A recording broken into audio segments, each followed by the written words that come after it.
आप सभी का बहुत बहुत स्वागत है एजुकेशन ऐप की एक और नई शानदार क्लास में। तो आज का जो अपना टॉपिक है साथियों, वो होगा सीईटी से संबंधित मोस्ट इम्पोर्टेंट 40 क्वेश्चंस के बारे में आज हम यहाँ पर चर्चा करेंगे। तो चलिए शुरू करते हैं आज की इम्पोर्टेंट क्लास। और क्लास को पूरा देखें, हर एक क्वेश्चन बहुत ज़्यादा आपके लिए इंपॉर्टेंट है। आगामी 27 और 28 तारीख को जो आपके एग्ज़ाम होंगे, 27 और 28 को, उनके लिए ये बहुत ज़्यादा इंपॉर्टेंट होने वाले हैं। तो चलिए शुरू करते हैं आज की क्लास और देखते हैं पहला क्वेश्चन। पहला क्वेश्चन है कि किस सभ्यता में मकान एवं बस्तियों में ईंटों का प्रयोग नहीं हुआ था। ईंटों का प्रयोग नहीं हुआ था तो प्रयोग हुआ था पत्थरों का। पत्थरों का प्रयोग हुआ था, मतलब कि वो थी पाषाणकालीन। तो पाषाणकालीन सभ्यता कौन सी थी? गणेश्वर, यानी कि ये थी ताम्र पाषाणकालीन सभ्यता थी। तो ये स्थित है गणेश्वर, कातली नदी के किनारे, सीकर में। ठीक है, ये क्वेश्चन भी बन सकता है किस नदी के किनारे है, तो ऑप्शन नंबर जो सी इसका बिल्कुल सही है। अगला क्वेश्चन है, निम्नलिखित में से किस संस्कृति को बनास संस्कृति भी कहते हैं? बनास संस्कृति का मतलब है यानी कि जो बनास नदी के किनारे स्थित है, बनास नदी के जो क्षेत्र है उसके अंतर्गत आता है। तो और वो है आहड़, जो कि स्थित है उदयपुर में। ठीक है, ऑप्शन नंबर जो ए इसका बिल्कुल करेक्ट आंसर होगा। अगले क्वेश्चन की तरफ बढ़ते हैं। नेक्स्ट क्वेश्चन है गिरी सुमेल, ये 1544 नहीं है साथियों, ये 1544 से 43 नहीं है। किस के मध्य लड़ाया गया था? मालदेव हुमायूं, इब्राहिम लोदी व बाबर के मध्य, कल्याणमल व शेरशाह सूरी के मध्य, मालदेव व शेरशाह सूरी के मध्य। तो गिरी सुमेल का जो युद्ध है साथियों, ये लड़ाया गया था मालदेव और शेरशाह सूरी के मध्य। इसी युद्ध में शेरशाह सूरी ने कहा था कि मैं मुट्ठी पर बाजरे के लिए दिल्ली की बादशाहत खो देता। ठीक है, जो ऑप्शन नंबर 4 था इसका बिल्कुल करेक्ट आंसर है। अगला क्वेश्चन है कि मारवाड़ के सामंतों की 4 श्रेणियों में जो शामिल नहीं था। तो मारवाड़ की जो 4 सामंतों की श्रेणी थी, वो राजवी थी, सरदार थी, गनायत थी, वो उमराव नहीं थी। यानी कि जो ऑप्शन 4 है वो बिल्कुल इसका करेक्ट आंसर होगा। नेक्स्ट क्वेश्चन है, गुब्बारा, नुसरत, नागफली और गजक, ये नाम किसके हैं? जोधपुर दुर्ग की तोपों के नाम है, मेवाड़ में प्रचलित क्षेत्रीय मिठाइयों के नाम है, मारवाड़ के ठिकानों के वस्त्र के नाम है, मेवाड़ में प्रचलित राजस्व वसूली करों के नाम है। बहुत ज़्यादा इंपॉर्टेंट क्वेश्चन है, बहुत सारे एग्जामों में आ चुका है। तो ये जो नाम है ये है जोधपुर मेहरानगढ़ में। कहाँ पर? मेहरानगढ़ में रखी तोपों के नाम है। ठीक है, ऑप्शन नंबर जो है इसका बिल्कुल सही आंसर होगा। अगला बहुत ज़्यादा इंपॉर्टेंट क्वेश्चन है, चित्रकला से आया है कि किस शैली को प्रकाश में लाने का श्रेय डॉक्टर फयाज अली और एरिक डिक्सन, इन दोनों का नाम आता है। डॉक्टर फयाज अली और एरिक डिक्सन, जिन्होंने किशनगढ़ शैली में बनी ठणी को राजस्थान की मोनालिसा कहा था। तो ये दो नाम आपको ध्यान रखना है, डॉक्टर फयाज अली और Eric Dixon. Option number 4 is correct. ठीक है, अगला क्वेश्चन है कि निम्न में से किस स्थानों पर चमड़ा आधारित लघु उद्योग स्थित है? तो चमड़ा आधारित जो लघु उद्योग और एक है चमड़ा पार्क। ठीक है, ये जो दोनों स्थित है ये है जयपुर में और जोधपुर, यानी कि जो ऑप्शन नंबर सी है इसका बिल्कुल करेक्ट आंसर होगा। जयपुर और जोधपुर जो क्षेत्र है वो चमड़ा आधारित लघु उद्योग के लिए प्रसिद्ध है। यहाँ पर मैं आपके लिए क्वेश्चन छोड़ना चाहूँगा कि जो चमड़ा पार्क है, यानी कि जो चमड़ा पार्क है, ये जयपुर के किस क्षेत्र में स्थित है? ठीक है, आप कमेंट बॉक्स में इसका जवाब मुझे ज़रूर बताएं, जयपुर के किस क्षेत्र में स्थित है। नेक्स्ट क्वेश्चन है कि राजस्थान की मूल भाषा कौन सी है? मारवाड़ी, ब्रज, राजस्थानी या मेवाती? तो राजस्थान की जो मूल भाषा है वो है राजस्थानी, जिसका जो सर्वप्रथम वैज्ञानिक अध्ययन भी है वो जॉर्ज इब्राहिम गिन्नेसन ने किया था, और इन्होंने एक पुस्तक भी लिखी थी, लिंग्विस्टिक सर्वे ऑफ इंडिया 1960 में। ठीक है, इस चीज़ को भी आपको ध्यान में रखना है। नेक्स्ट क्वेश्चन है, अगला क्वेश्चन बहुत ज़्यादा इंपॉर्टेंट है, क्योंकि इसमें यहाँ पर हमें 2 कथन दिए हुए हैं, इनको पढ़कर हमें बताना है कि कौन सा मेले की यहाँ पर बात हो रही है। तो भारत का दूसरा सबसे बड़ा मेला, और यहाँ मेले में हर साल लगभग 70,000 बैल, ऊँट और घोड़ों का व्यापार होता है। तो यहाँ पर ऑप्शन देखते हैं, बीकानेर ऊँट मेला, जोधपुर नागौर मेला, गढ़वाल मेला या पुष्कर मेला। तो यहाँ पर आप ऊँट देखकर या पुष्कर मेला करने की गलती बिल्कुल भी ना करें, क्योंकि यहाँ पर बात हो रही है भारत के दूसरे सबसे बड़े मेले की। तो भारत का जो दूसरा सबसे बड़ा मेला है वो है जोधपुर नागौर मेला। ये मेला देखिए, अगर हम वैसे भी बात करें तो राजस्थान में जो सर्वाधिक राज्य स्तरीय मेले का आयोजन होता है वो नागौर में होता है। ठीक है, तो ऑप्शन नंबर जो यहाँ पर बी है इसका जोधपुर नागौर मेला, ये इसका परफेक्ट आंसर होगा। नेक्स्ट क्वेश्चन है, और बहुत ज़्यादा इंपॉर्टेंट क्वेश्चन है कि किस प्रसिद्ध मांड गायिका को कला के क्षेत्र में योगदान के लिए 1982 में पद्मश्री से सम्मानित किया गया था? अल्लाह जिलाबाई, गौरी बाई, उषा चौहान या मांगी बाई? तो मांड गायिका की अगर जब भी बात आती है तो 2 ही नाम आते हैं, एक तो मांगी बाई और एक अल्लाह जिलाबाई। और यहाँ पर बात हो रही है पद्मश्री की, तो पद्मश्री जो सम्मानित हुई थी वो थी अल्लाह जिलाबाई। बाकी जो मांगी बाई है इन्होंने सर्वाधिक बार गाया था केसरिया बालम पदारुनी आओ हमारा देश, ठीक है। केसरिया बालम सर्वाधिक बार गाया था मांगी बाई ने, और उसको विश्व इस तरह जो प्रसिद्धि दिलाई थी वो दिलाई थी अल्लाह जिलाबाई ने, जिनका संबंध जो है बीकानेर से, ठीक है। नेक्स्ट क्वेश्चन देखते हैं। अगला क्वेश्चन है कि राजस्थान के एक पारंपरिक नृत्य का नाम क्या है जो अधिकतर महिलाओं द्वारा लहरदार लंबे घाघरे रंगीन दुपट्टे बनाकर किया जाता है। नृत्य में एक सामूहिक लय होती है जो कि चरम स्थिति में तक पहुंचने तक गति पकड़ जाती है। तो यहाँ पर हमें एक नृत्य की विशेषता बताइए और हमें बताना है कि इनमें से कौन सा नृत्य है। तो ये जो नृत्य की विशेषता है ये है घूमर की, जो कि राजस्थान का एक प्रसिद्ध लोक नृत्य भी इसको हम कह सकते हैं। नृत्यों की आत्मा, नृत्यों का सिरमौर भी है, इसको हम कह सकते हैं। जो ऑप्शन नंबर सी इसका बिल्कुल करेक्ट आंसर है, और इसके लिए जो प्रसिद्ध है वो है जयपुर घराना, ठीक है, option number C. Next question है कि महिला पोशाक पोमचा किसकी बात हो रही है, पोमचा किस अवसर पर पहना जाता है। शिशु के जन्म पर, सगाई पर, हरियाली तीज पर या गणगौर पर। तो जो पोमचा पहना जाता है ये पहना जाता है शिशु के जन्म पर। शिशु के जन्म की अगर हम बात करें कि पुत्र के जन्म पर कौन सा पोमचा पहना जाता है तो वो होता है पीला पोमचा, ठीक है। और पुत्री के जन्म पर कौन सा पहना जाता है तो वो होता है गुलाबी। यहाँ से भी क्वेश्चंस बन सकते हैं कि पुत्री के जन्म पर कौन से कलर का पोमचा पहना जाता है और पुत्र के जन्म पर कौन सा पोमचा पहना जाता है। तो option number A. Next question है कि दादू और उनके शिष्यों की रचनाएं अधिकतर किस भाषा में की गई है। तो दादू जी जिनका जो संबंध है वो जयपुर के आसपास के क्षेत्र से रहा है, जहाँ पर प्रसिद्ध ढूंढाड़ी बोली बोली जाती है। और आपके लिए यहाँ पर मैं क्वेश्चन ड्रॉप करना चाहूँगा कि आपको कमेंट बॉक्स में बताना है कि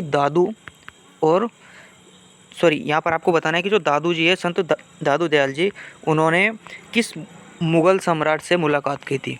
किस मुग़ल सम्राट से मुलाकात की थी फतेहपुर सीकरी में।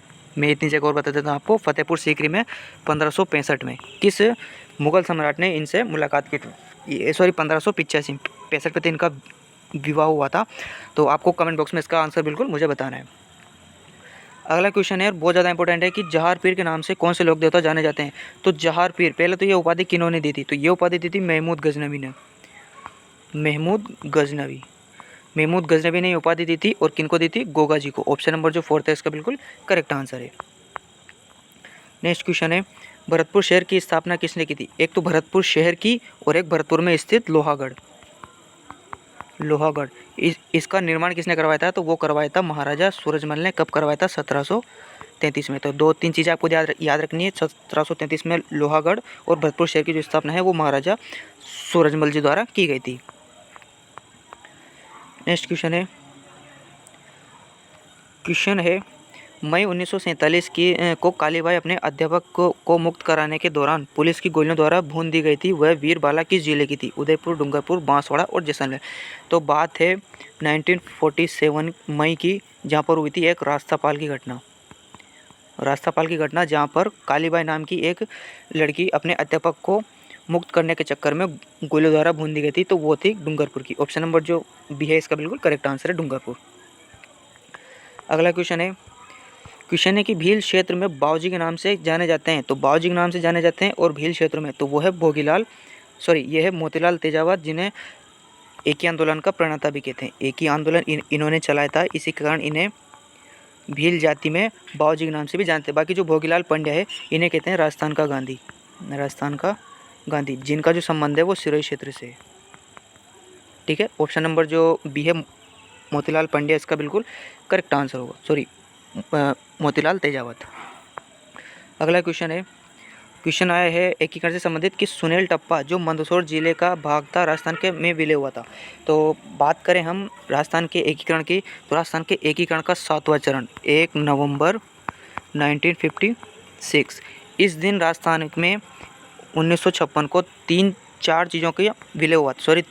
तीन जगहों का विलय हुआ था। पहला तो था अजमेर मेरवाड़ा, ठीक है, अजमेर मेरवाड़ा, और दूसरा था आबू देलवाड़ा, सिरोही का आबू देलवाड़ा, और तीसरा जो विलय हुआ था वो होता सुनील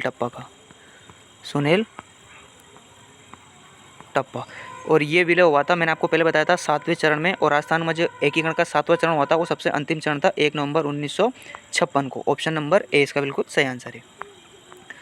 नेक्स्ट क्वेश्चन है करंट से संबंधित भी बन सकता है और नए जीके का क्वेश्चन है, ठीक है। निम्नलिखित में से डीग जिले के साथ किन राज्यों की अंतर्राज्यीय सीमाएं लगती है। तो पहले तो आपको ये पता होना चाहिए कि डीग जिला किस जिले से अलग होकर बना है। तो ये बना है भरतपुर से अलग होकर, जहाँ के जल महल भी प्रसिद्ध है, ठीक है। और ये जो भरतपुर है ये पहले सीमा बनाता था एक तो हरियाणा के साथ में और एक यूपी के साथ में। तो जो डीग जिला है ये भी सीमा बनाएगा उत्तर प्रदेश और हरियाणा के साथ में। ऑप्शन नंबर 4 इसका बिल्कुल करेक्ट आंसर होगा। नेक्स्ट क्वेश्चन है बहुत ही ज़्यादा ये क्वेश्चन है कि अरावली की उच्चतम चोटी, उच्चतम यानी कि शीर्ष, तो अरावली की सबसे ऊंची जो चोटी है वो है गुरु शिखर, जिसकी ऊंचाई है 1722 मीटर। बाकी जो अचलगढ़ है ये है 1380 मीटर, नागपाड़ ये 876 मीटर, और शेर है गुरु के बाद में आती है शेर यानी कि 1527 मीटर, ठीक है। इनकी ऊंचाई का क्रम भी आपसे पूछा जा सकता है कि कौन सी चोटी सबसे बड़ी है, फिर छोटी चोटी इनका आरोही क्रम भी आपको ध्यान में होना चाहिए। नेक्स्ट क्वेश्चन यहाँ पर हमें कोपेन का वर्गीकरण और राजस्थान का जलवायु प्रदेश दिए हुए हैं जिनका हमें मिलान करना है। तो कोपेन के वर्गीकरण के अनुसार जो AW है यानी कि राजस्थान का जो सबसे दक्षिणतम भाग है जहाँ पर आर्द्रता बहुत ज़्यादा पाई जाती है मानसून होने के कारण, तो ये होगा उष्ण कटिबंधीय आंध्र प्रदेश में। BSHW ये है अर्धशुष्क क्षेत्र जहाँ पर स्टेपी प्रकार की जलवायु पाई जाती है, यानी कि होगा अर्धशुष्क प्रदेश 1 में। BWHW और ये जो क्षेत्र है ये बिल्कुल पश्चिमी क्षेत्र है जहाँ पर बहुत ही कम वर्षा होती है, तो ये है उष्ण शुष्क प्रदेश। और जो CWG है ये राजस्थान का पूरी मध्य भाग यानी कि जहाँ पर मानसूनी वर्षा भी होती है। तो आप कोर्ट्स में देख लीजिए कोई इसका कौन सा ऑप्शन सही होगा, बाकी मिलान मैंने कर दिया है। अगला क्वेश्चन है कि राजस्थान में लिग्नाइट कोयला उत्पादन के प्रमुख क्षेत्र स्थित हैं। कपूर्डी, मेड़ता, बरसिंहसर, मेड़ता, पलाना और सोनू क्षेत्र, बरसिंहसर, अगुचा, मेड़ता या पलाना, सोनू, कपूर्डी। तो अगर हम यहाँ पर बात करें, यहाँ पर पूछा है लिग्नाइट कोयले की, तो पलाना, सोनू और कपूर्डी तो है, पलाना भी है, लेकिन जो सोनू क्षेत्र है ये चूने के लिए जाना जाता है। चूना यहाँ पर बहुत ज़्यादा प्रसिद्ध है और ये स्थित है जैसलमेर में, तो ये ऑप्शन नहीं होगा। बरसिंहसर, अगुचा गुलाबपुरा, अगुचा गुमानपुरा ये शीशे और जस्ते के लिए जाने जाते हैं, तो ये भी नहीं होगा। मेड़ता, पलाना, सोनू ये सोनू क्षेत्र वापस चूने के लिए जाना जाता है, तो ये भी नहीं होगा। तो इसका जो करेक्ट आंसर है वो है कपूर्डी, मेड़ता और बरसिंहसर। ऑप्शन नंबर ए जो है जहाँ पर लिग्नाइट कोयले का उत्पादन किया जाता है। नेक्स्ट क्वेश्चन है कि इनमें से कौन सा जोड़ा सही सुमेलित नहीं है। एक तरफ हमें बांध और एक तरफ उनके जिले दिए हुए हैं। तो देखिए जवाई बांध जो है जो पश्चिमी क्षेत्र का सबसे बड़ा बांध है, पाली में स्थित है, सुमेरपुर पाली में, बिल्कुल करेक्ट आंसर है। राणा प्रताप सागर बांध चित्तौड़गढ़ में है, बिल्कुल सही है। उमेश सागर बांध भीलवाड़ा में है, और उमेश सागर जो झील है वो जोधपुर में, ठीक है। बजाज सागर बांध डूंगरपुर, जी हाँ ये बिल्कुल सही होगा क्योंकि माई बजाज सागर बांध वो डूंगरपुर में नहीं है, ये बांसवाड़ा में स्थित है। और इसी से संबंधित आपके लिए क्वेश्चन एक ये भी बनता है कि क्या बनता है, मैं आपको बताता हूँ कि जो माही बजाज सागर बांध है ये राजस्थान का सबसे लंबा बांध है, जिसकी लंबाई है 1301 किलोमीटर, ठीक है। नेक्स्ट क्वेश्चन देखते हैं। अगला क्वेश्चन है कि राजस्थान में सर्वाधिक वन क्षेत्रफल वाला जिला है। यहाँ पर पूछा है वन क्षेत्रफल वाला, अगर प्रतिशत पूछता तो आंसर अलग होता, बाकी हमें पूछा है वन क्षेत्रफल का। तो राजस्थान का जो सर्वाधिक वन क्षेत्रफल है वो है उदयपुर का, और इसके बाद अगर बात आती है तो आती है अलवर की, फिर अलवर के बाद आता है प्रतापगढ़, और प्रतापगढ़ के बाद में आता है बारा। तो इनका क्रम भी आपको ध्यान रखना है, सर्वाधिक उदयपुर, फिर अलवर, फिर प्रतापगढ़, फिर बारा। जो इसका भी उदयपुर इसका बिल्कुल करेक्ट आंसर होगा। नेक्स्ट क्वेश्चन है कि केवलादेव राष्ट्रीय उद्यान कहाँ स्थित है। सवाई माधोपुर, अलवर, भरतपुर या जैसलमेर। तो जो केवलादेव नेशनल पार्क है ये स्थित है भरतपुर में, जिसे 1956 में अभयारण्य का दर्जा दिया गया था।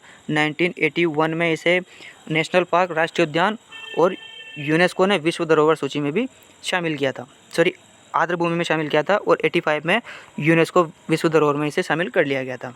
नेक्स्ट क्वेश्चन है कि राजस्थान में मिट्टी अपर्दन का सर्वाधिक क्षेत्र पाया जाता है। श्रीगंगानगर, डूंगरपुर, हाड़ौती पठार या सिरोही में।